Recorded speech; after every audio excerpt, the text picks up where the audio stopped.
Radiator denim సరికొత్త brand ఇప్పుడు Amazon online shopping లో లేటెస్ట్ ట్రెండ్ తో పాటు కంఫర్ట్ స్టైల్ మీ టెస్ట్ కి తగినట్లుగా ఇప్పుడే ఆర్డర్ చేయండి. కేవలం 699 799 మాత్రమే.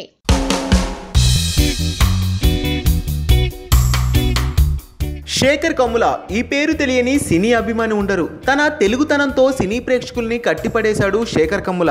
తెలుగు ఇండస్ట్రీలో హ్యాపీ డేస్తో మంచి పేరు సంపాదించిన శేఖర్ కమ్ముల తర్వాత ఆనంద్, మంచి కాఫీ లాంటి సినిమా అంటూ తెలుగు ప్రేక్షకుల మనసు దోచాడు.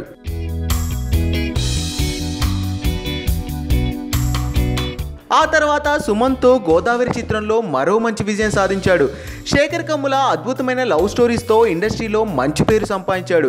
తాజాగా మెగా అబ్బాయి వరుణ్ తేజ్తో ఫిదా చిత్రాన్ని తీశారు. ఈ చిత్రం హీరోగా మంచి ఇమేజ్ కోసం ఎదురు చూస్తున్న వరుణ్కి గోల్డెన్ ఛాన్స్ అనే చెప్పాలి. ఎందుకంటే రిలీజ్ అయిన మొదటి రోజు నుంచి ఇప్పటి వరకు సూపర్ హిట్ టాక్తో కలెక్షన్ల పరంగా దూసుకు వెళ్తుంది. ఈ చిత్రంలో హీరోయిన్గా నటించిన సాయి పల్లవి తెలంగాణ యాస మాట్లాడుతూ అందరి మనసు దోచింది.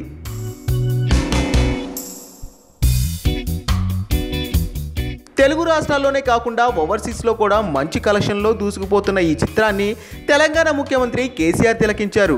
నిత్యం అధికారులతో సమీక్షలు, ప్రజా సంక్షేమంపై దృష్టిని సారించే ముఖ్యమంత్రి శేఖర్ కమ్ముల దర్శకత్వంలో ఇటీవల విడుదలైన ఫిదా సినిమా చూసి ఫిదా అయిపోయారు.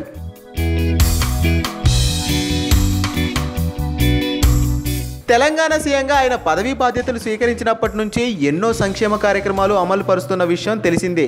ఈ పని ఒత్తిడిలో కాస్త సినిమాలకు దూరంగానే ఉంటున్నారు. అయితే శేఖర్ కమ్ముల తెరకెక్కించిన ఫిదా మంచి టాక్ రావడంతో ఆయన ఈ సినిమాని ప్రత్యేకంగా తిలకించారు.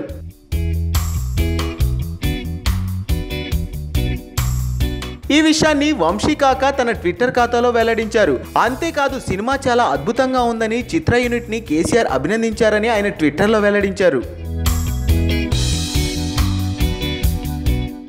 పక్కనే ఒక గంట సింబల్ కనిపిస్తుంది కదా, దాన్ని నొక్కారనుకోండి మేం చేసే వీడియో అప్డేట్స్, నోటిఫికేషన్స్ అన్నిటితో మీ డివైస్లో వాలిపోతాం.